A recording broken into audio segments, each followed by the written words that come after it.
My name is Teresa Funke, and I'm your CBI expert at large. I'm an author, a presenter, and a writer's coach, and it is my job to help you figure out how to navigate this industry in a way that works for you.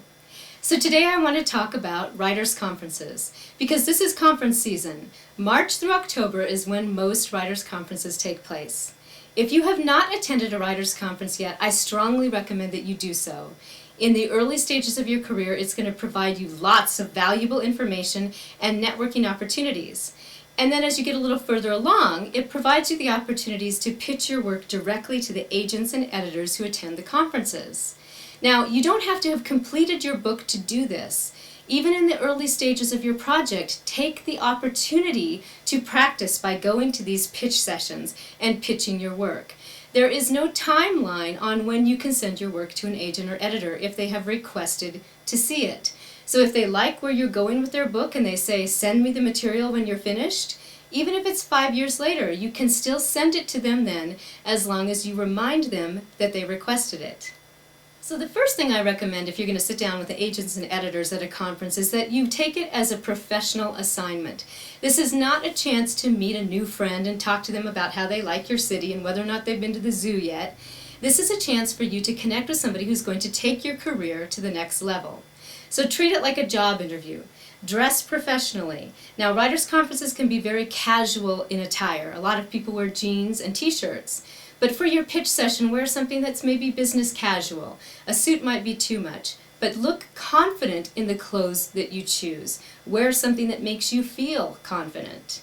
Make sure you don't chew gum, and that you establish eye contact, and that you smile and are friendly, but not overly friendly. Again, this is a professional agreement. The next thing you want to have ready is what's called your elevator pitch. Now, an elevator pitch is when you summarize your book in 1 to 2 sentences. And the reason it's called that is that the theory behind it is you could then pitch your book to somebody in the time it took you to ride up just a couple of floors in an elevator.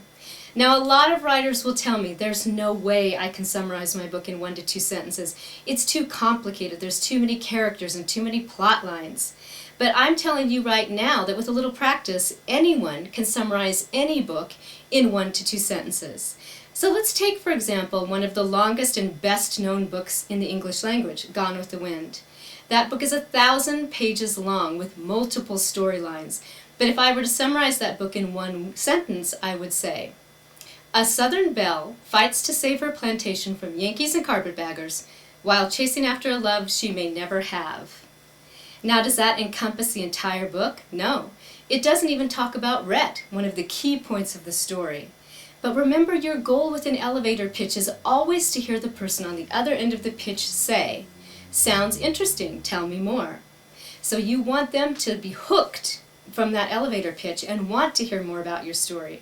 Now, when they say those words, sounds interesting, tell me more, that's your opportunity to go into more of the story and to tell them all of the things that you think are the most appealing aspects of your story. So practice this. I guarantee you can do it. There isn't a single book that can't be summarized in 1 to 2 sentences with that hook that gets them excited to hear more. Now, remember during an agent or editor pitch session that agents and editors will not take your work back to their office with them. And there's a very logical reason for this. Can you imagine if they met all of those writers at writers' conferences and took home all of our manuscripts and our proposals? Their entire suitcase would be full. So there's usually a standard rule that says they will not take home any materials. But what I recommend is that for your pitch session, when you sit down with them at that table, you have something prepared to slide across the table and show them. Maybe it's a 1-page synopsis of your book. Maybe it's a 1-page proposal of your nonfiction book. Now, what this does is it gives them something to look at while you're talking. And it gives them some points to look at so that they can ask you questions as the conversation goes on. 10 minutes can feel like a long time for them and for you, so you want to give them the opportunity to talk to you on their own level. So send something across the table to them, and then open with your elevator pitch, and then listen for those words, sound interesting, tell me more. Now, what I did was something a little bit different. I wanted to be a little bit more unique, so I created what I call a one-sheet. And on this one sheet, I put a summary of the book at the top, and then I put bulleted points about what I thought were the key features of the book that would help it be marketable. I also talked about how I would like to help promote the book and a little bit about myself. And so it was kind of a sales brochure. And at the end, a lot of the agents and editors were very impressed with that. And they said, "Do you mind if I keep this?" And they did take my one sheet home with them. It's the only time that's ever happened. So be original, be unique, push something across the table that's going to help them in the conversation and something they might want to take back with them. Now remember, I promised that I would always try to personalize my points, so I want you to take into consideration your personality and how you function best. If you're the type of person who needs to practice something, then practice what you're going to say before you sit down for that meeting. If you're somebody who likes to have notes in front of you, there's no reason why you can't have your notes in front of you during the meeting. Now, if you're a shy person or an introvert, these meetings can be very intimidating. I've seen a lot of shy people almost pass on their meetings. In fact, one woman told me she had come to a conference just to meet that editor, and in the end, she wasn't going to go through with it. I said, "Well, you can answer questions about your work, right? I understand being concerned about having to talk about it, but if the agent or editor asks you questions, could you answer them?" And she said, "Well, of course." And I said, "Well, then slide your synopsis across the table to her and let her ask you questions." She's going to, because she has 10 minutes to fill. Well, the person did it, and the agent or editor wound up asking for the entire manuscript when she was done. So just because you're shy, don't let that stop you from having these really important meetings. Now, the opposite can also be true. If you're an extrovert, you're probably very talkative.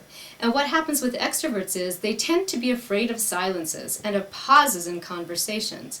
And they feel this need to fill those pauses. And so if you're an extrovert, you might want to make notes to yourself on your piece of paper where to pause. Pause and let your elevator pitch sink in. Pause in different places to give them the chance to engage with you and ask you questions. Now, another thing that extroverts and talkative people will do is take too long to get into the meeting, asking a lot of conversational questions. And once the meeting ends, instead of just saying thank you for their time, they continue to talk and continue to try to sell. So remind yourself that when the meeting's over, just say thank you and move on. Now, at the end of the meeting, one or two things is going to happen. Either they're going to tell you, "That sounds like an awesome book. I want you to send that to me. Please send that right away." Now, if they'd say that, what I want you to do is make sure that you clarify what it is they would like to receive. Are they asking for the entire manuscript, or are they asking for a synopsis or a proposal or sample chapters? Make sure you understand what it is they want you to send and how they would like to receive it, whether electronically or hard copy, and where they would like to receive it. Now, the other possibility is that the agent or editor is not going to be interested in your work. And they're going to respond in one or two ways, and I want you to pay attention to how they respond.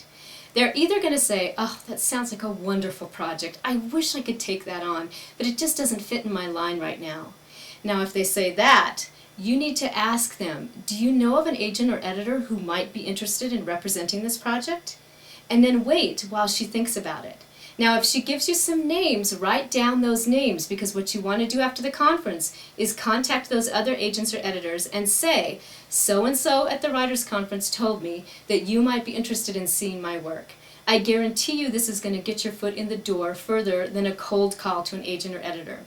In fact, this is how I got 2 of my agents.